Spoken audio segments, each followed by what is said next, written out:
Hey, this is Matthew Tilley, and I am coming to you on what is today?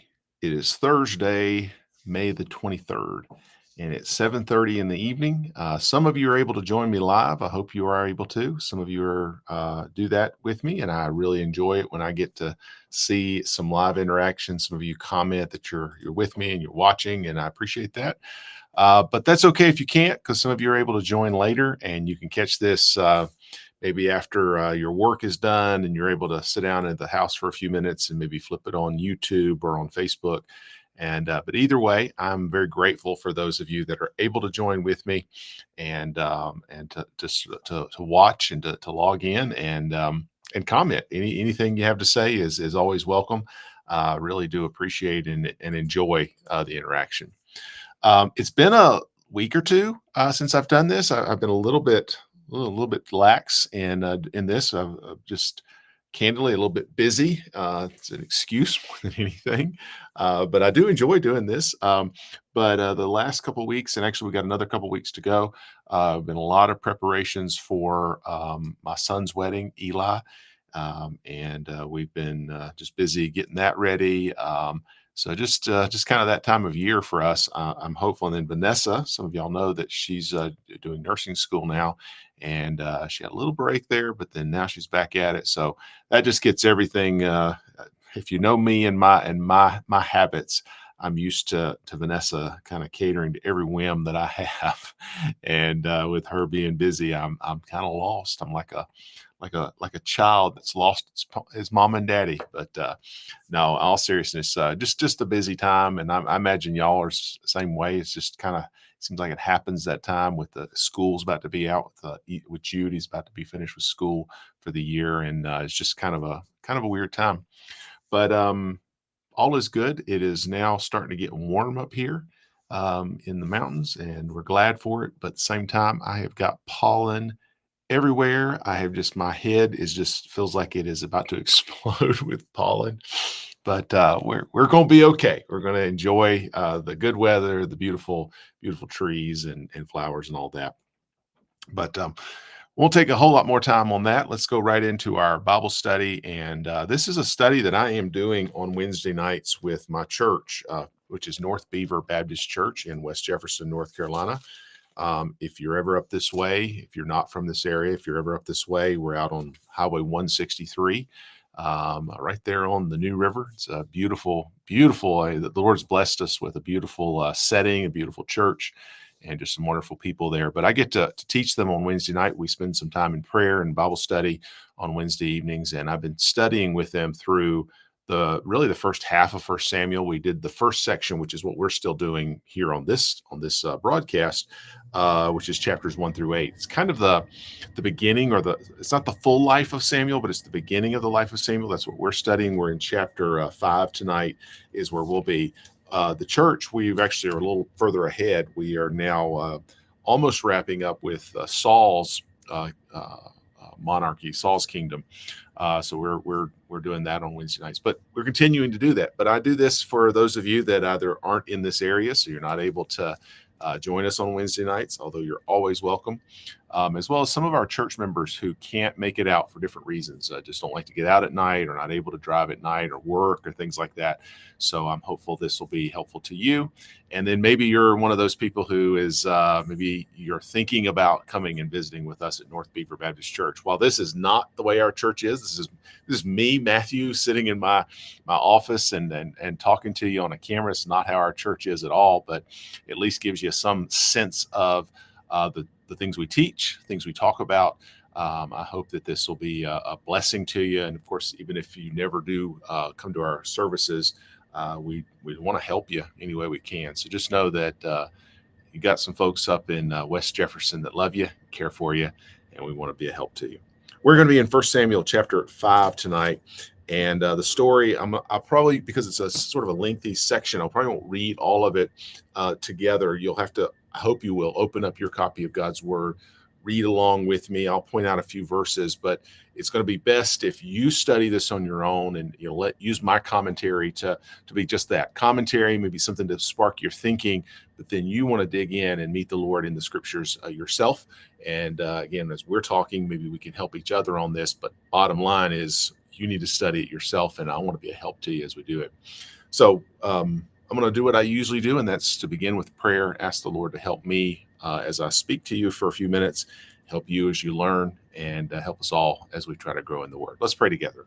Lord, we've got a few folks who have decided to join with me this evening, and I'm so grateful that they're here. I do ask you to bless them, not because they've joined me, but because they are showing an interest in what your word says. I pray that you will open their hearts, their minds to what you've said, and that you will convict them where they need conviction, which you'll encourage them where they need encouragement, but Lord, that they will hear a voice from you. I'm praying this in Jesus' name. Amen. 1 Samuel chapter 5, where we have picked up is, or rather in chapter 4, essentially, you have got the Israelite nation who has made really a kind of a grave error. And I say it's the nation, it's really the elders of the people. It talks about that in chapter 4, verse 3. It's the elders of the people, the leaders, if you will, who have made this choice. But it's been a grave error because they were in battle with the Philistines. They were losing the first battle, and they said, let's bring the Ark of the Covenant with us. As a result of doing that, of course, Eli, the priest, and his sons, Hophni and Phinehas, they're complicit in this. And when they bring the Ark of the Covenant, which is the presence with God, that's an evident. It's a piece of furniture. At the end of the day, it's nothing more than that. But at the end of the day, it does represent. It's what God defined for them. Say, that's where I'm going to meet you. And the Philistines took it away. And where they are now in chapter 5 is that ark is out of Israel. In fact, in chapter 5, we don't really get back to Israel until the end of chapter 6. That's when you're going to get back to Israel. Most of chapter 5 takes place in the Philistine country, the country of Philistia. That's where you're going to find that's where the setting of this really is. And in one way, it's kind of a desperate moment, because this is this ark, the Ark of the Covenant. This is God's. It's something that it was precious to the people of Israel. It was important to their religion. It was their again. It was that connection. It was that place where God would meet them. But now it's gone, and I know that may not mean a whole lot to you and I, because we don't have an Ark of the Covenant. We don't have to do the sacrifices. There's a lot of things that are foreign to us in 2024 generally, but also as Christians who are looking back at Jesus having fulfilled the law. Some of this stuff gets a little bit distant to us, but I want you to think about it this way. There's something that you hold dear, something that you hold precious, something that you hold as fundamental and valuable is taken away. Now, you could argue, hey, it was my fault, I shouldn't have done it. Like in this case, it was their fault, but that's almost beside the point. I don't care if it's your fault or somebody else's fault. When something bad happens, you feel bad about it. That's where these people are. Just to give you an example of what I have in my mind, an application of it, and that is abortion. And I know that may seem like I'm coming out of left field with that, but I just want you to think about this for a minute. And I don't know where you are on that topic, and it may feel too political for you, but let me just kind of share with you where my mind and my heart is on this topic of abortion. I'm with Pastor Steve Gaines, who is the pastor at Bellevue Baptist out in Memphis, Tennessee, when he said, this has been a year or two back, but he said abortion is modern day Baal worship. It truly is where a culture, because our government supports it, and the overwhelming, you do a poll right now and you're going to have probably over half of the people in America that are going to be supportive of it on some level. And the government, and because of that, it's just, we are all complicit and agree as a culture and a nation. We're willing to sacrifice our children on the altar of pleasure, on the altar of just a better life, all kinds of reasons.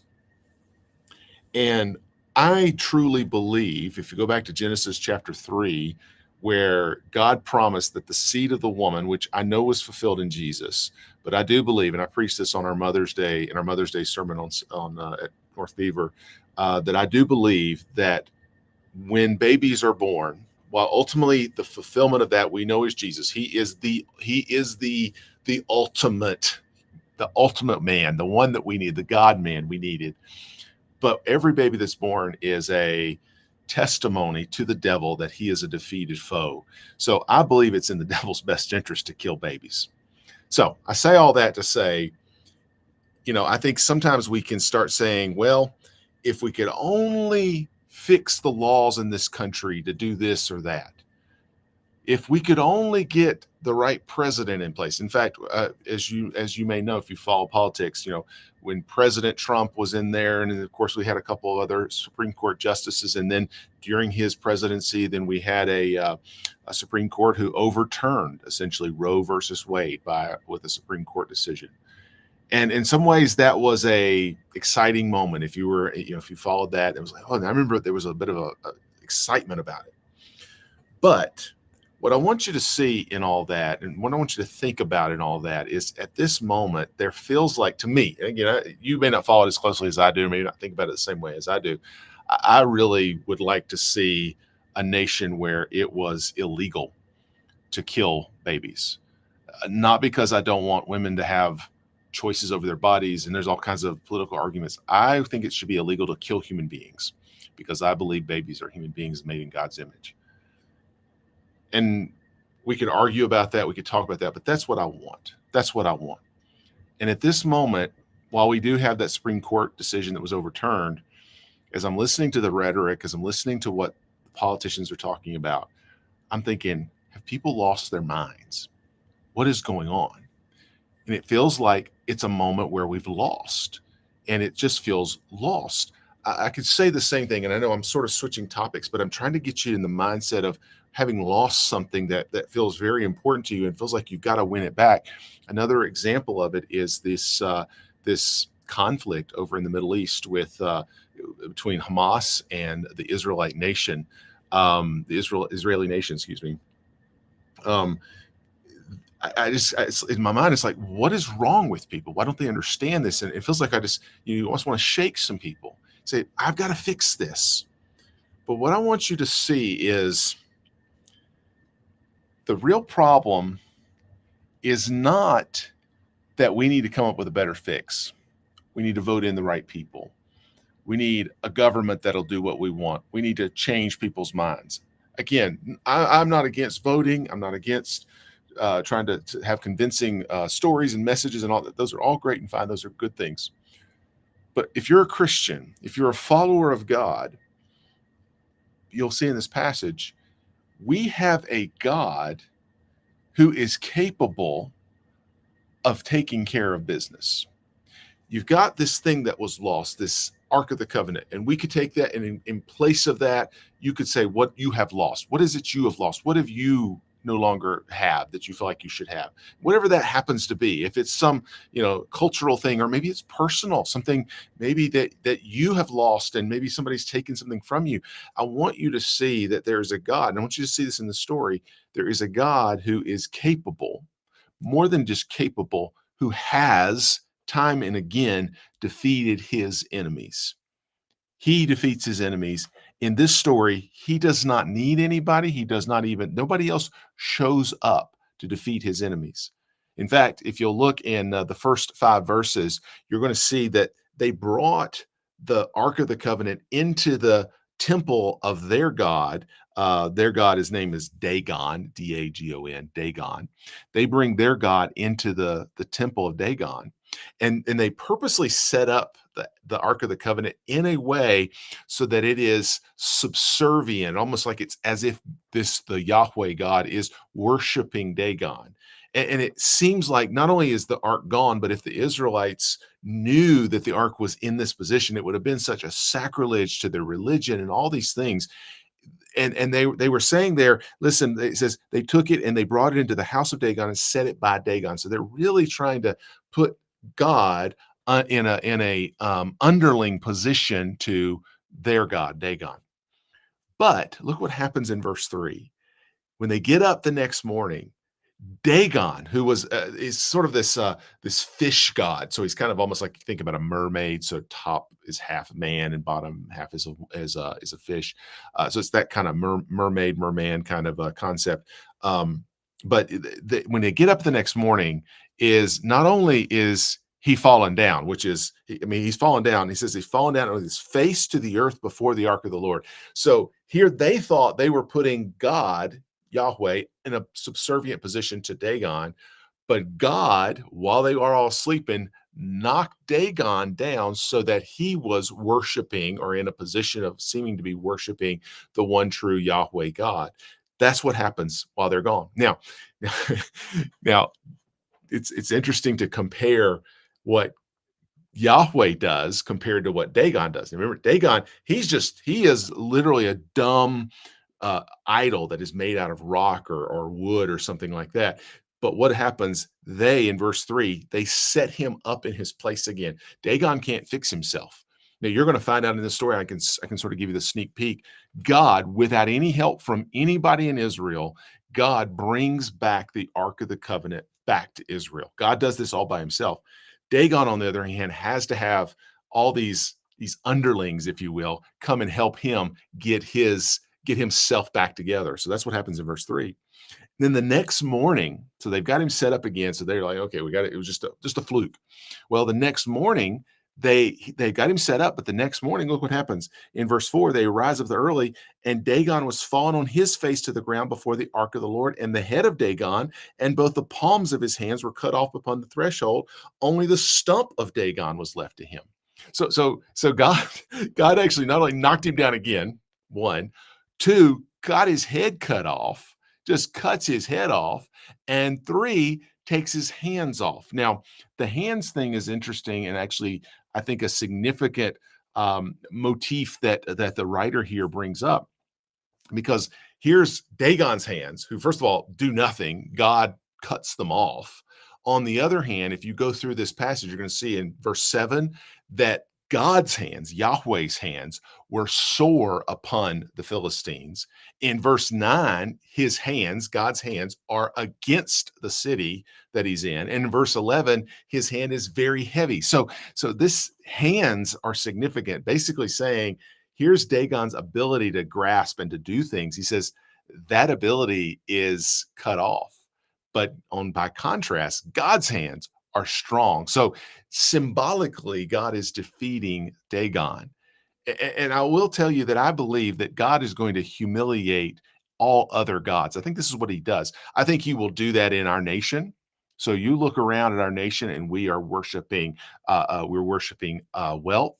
We're worshiping possessions, materialism. We're worshiping power. We're worshiping all of these things in our nation, and we're willing to, as I was talking about with the abortion issue, we're willing to put other things in front of what really matters: humanity, people, women who actually need help, babies who need help. We're, instead of that, we're saying, no, we're willing to sacrifice them, put them off to the side so that we can put, and those things, those material possessions, the power, the money, the prestige, whatever those things are, they are going to do us no good on a more personal level. We might prioritize our retirement. We might have our lives planned out. We might have our traditions that we like and the way we like to do things, even our traditions, and not just in the church, but in our world, and things we like. And we're going to say that's important to us. But remember, it's God and God alone that is God.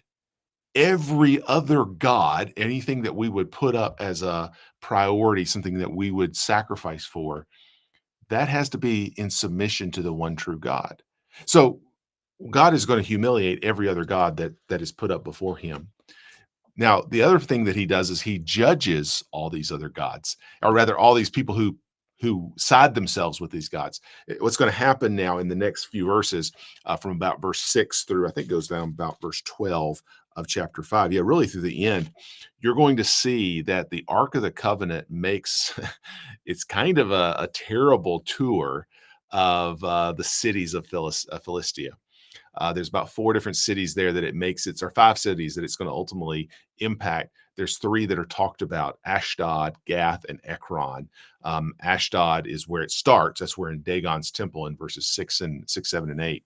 And then something happens. What happens is whenever it's in Ashdod, it starts out in Ashdod, verses 6, 7, and 8.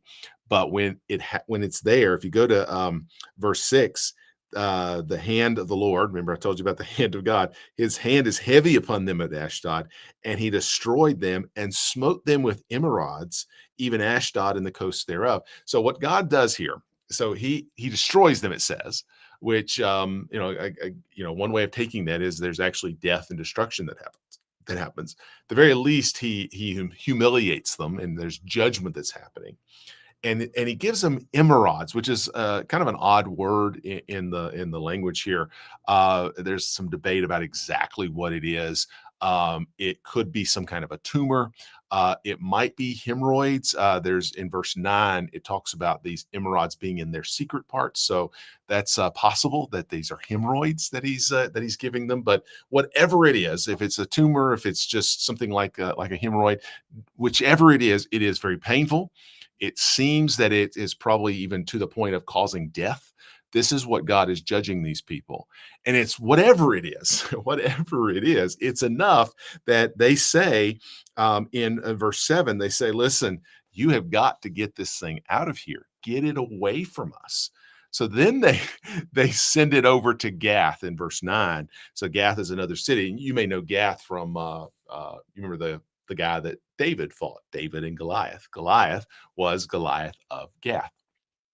So David and Goliath, I'm sorry, going over to Gath, and they send it to Gath because they say, well, maybe it was just something weird going on in Ashdod. Maybe we just need to get it out of here, give them a break. But nope, same exact thing happens in Gath. And then they try to go to Ekron, which is another of the major cities of Philistia. And these guys say, no, we know what happened in Ashdod. We know what happened in Gath, not here. They thought by not letting it come in, it would save them, but God struck them too. If you go to verse 12, you'll see that. And I think the lesson here is that those who side with these false gods, so the false god, Dagon, he was humiliated, he was destroyed. But those who side with them, those who worship those false gods, are going to be judged by the one true God as well. And we have to start thinking about what is it that, I started out talking about some political ideals, and I don't know if you agree with me or not, but whether you agree with those or not, it's not just these high-minded political ideals. These can be very basic things that you and I care about on a day-to-day basis. What about if God takes your stuff? What if God takes some of the possessions that you have? What about your peace and your rest? I was thinking about this the other day. There was something that was going on, and I won't go into the details of what it was, but something I was involved with, and I was talking to some people and working with them. And in my mind, I was thinking, man, I just want to be home right now. I don't want to be here doing this thing. And then I got a little convicted by that, and I thought, well, Matthew, how selfish is that of you?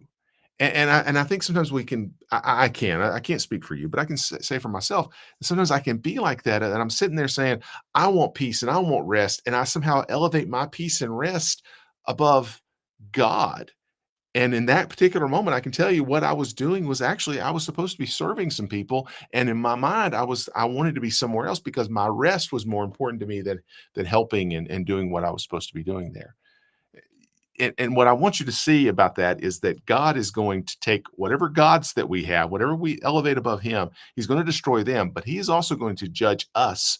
There is going to be, if he has to, especially if you're one of his children in this life, what he's going to do. And it talks about this over in, I think it's over in Hebrews chapter 12, chapter 11, no, excuse me, chapter 12, I think it is 11 and 12 in that area, 10, 11, 12. I apologize for not remembering off top, but it's in that section of Hebrews.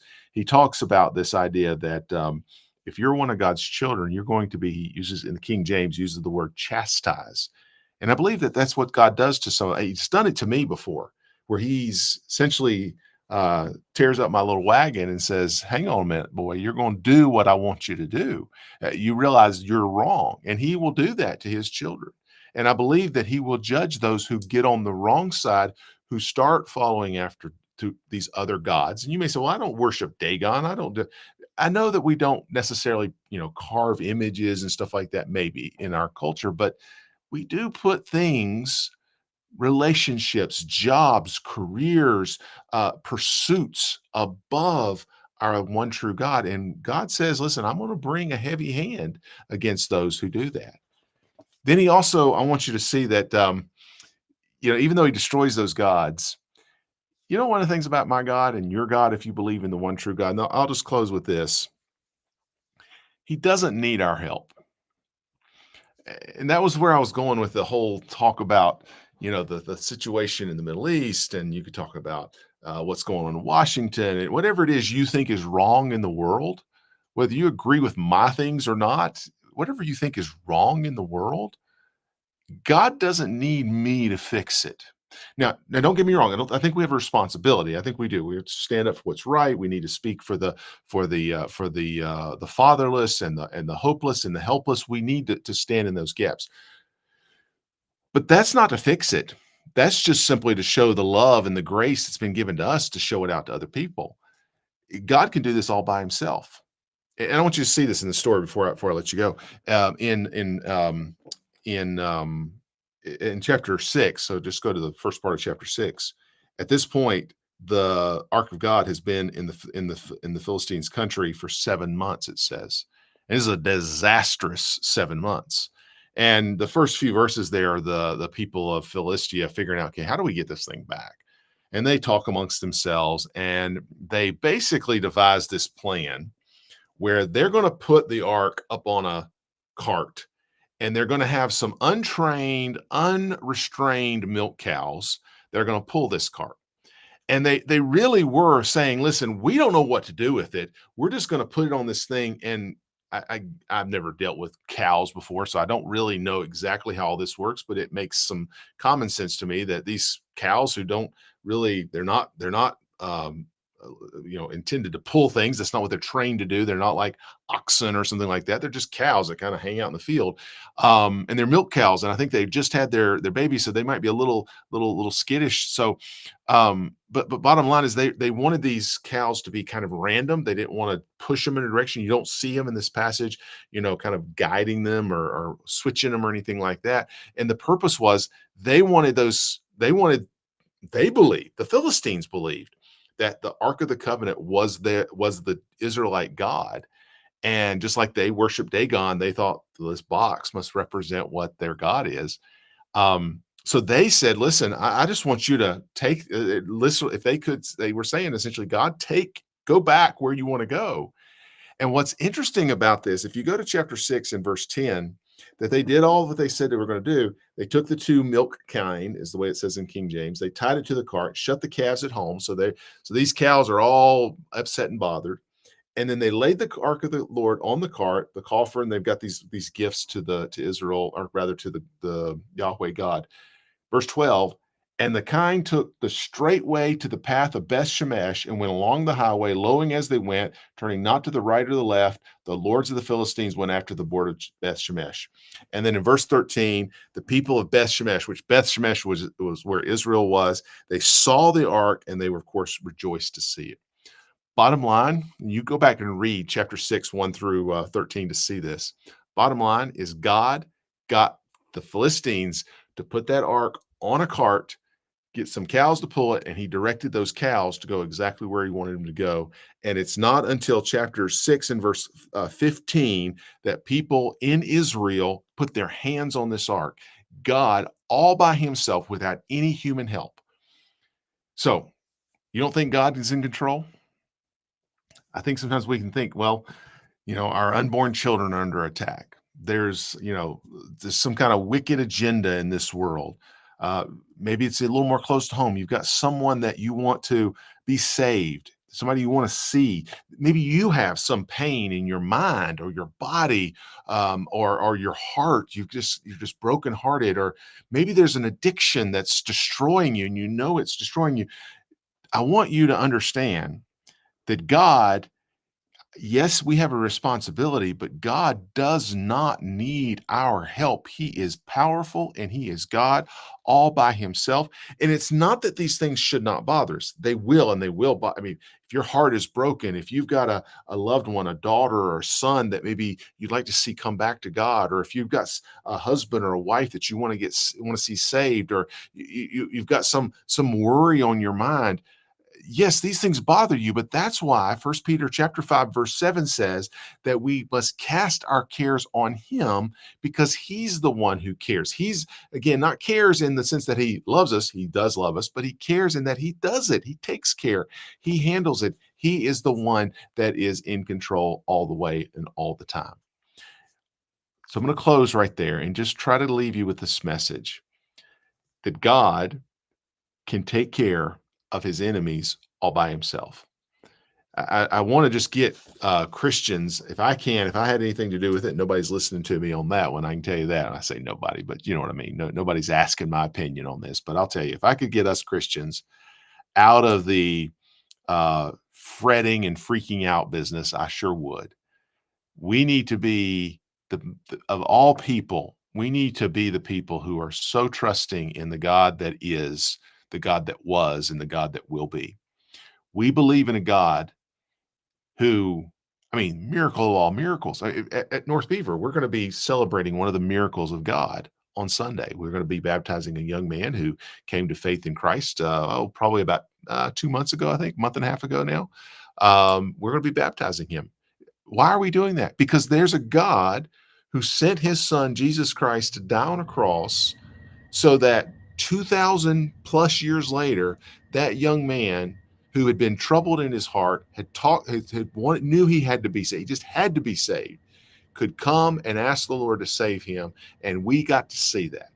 That's the kind of God we serve. It's the kind of God who some of y'all have stories of before you came to Him in faith, that you were wicked. There's no two ways about it. You were wicked, but God changed you. Some of you, I've heard stories about people who were their marriage was at an end, their life was destroyed, but God, not you, not me, didn't turn it around. God turned it around. That's the God that we serve. And yeah, it's a wicked world we live in. There's terrible things that happen all the time. But my God is in control. Your God is in control. And He will put those false idols down. He will destroy those who follow after those false idols, and He can take care of it all by Himself. My job, your job, trust Him. Trust Him. That's it. That's it.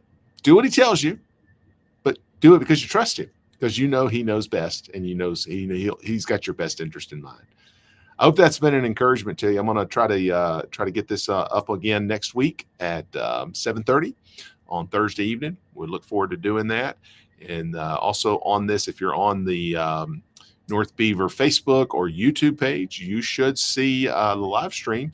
I think we've got our good equipment and all that stuff. We're going to do some test runs this week and hopefully have some good, clear sound and picture on Sunday. So an improvement of where we've been. But anyway, it's good to see you all, see the handful that I see on here. Glad you're on here. Drop me a line if you got a chance to hear us. And if I can be a help to you at all, you always reach out. If you've got my number, please call or text. You can always leave a message on any of these social media channels, and I will be glad to get back to you and try to be help to you. I may not be able to help you, but I will certainly try. Y'all take care now. Have a great week.